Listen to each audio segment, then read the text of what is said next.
Welcome to Chillin' 101. We hope this video helps. You start by validating prerequisites. Make sure Python 3.10 or newer and pip are available. Create and test your Fast API app locally using Unicorn, then freeze dependencies to requirements. TXT. Once done, install and sign into the Azure CLI and create a resource group plus an app service plan to host your app. You do these first steps now to avoid surprises later, because an organized environment prevents permission and runtime mismatches down the road. Next, configure your app to run on App Service.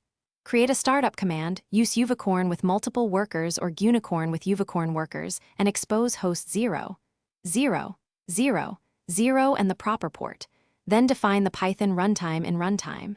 TXT or set it in App Service settings so Azure uses the correct interpreter. Once set, choose deployment mode. Build a Docker image for container deployment or prepare a zip for zip deploy. Finally, include app settings for environment variables. To finish, deploy using as web app up for a quick push, as web app deploy for zip, or push your container to Azure Container Registry and point the app service to it. Once deployed, stream logs with as web app logtail or inspect the log stream in the portal to verify requests and startup behavior. If you hit 500 errors or startup failures, check the startup command, ensure dependencies match requirements. TXT, and confirm the app binds to the environment port. These 3 checks fix most problems. Thanks for watching. Consider subscribing if we helped you.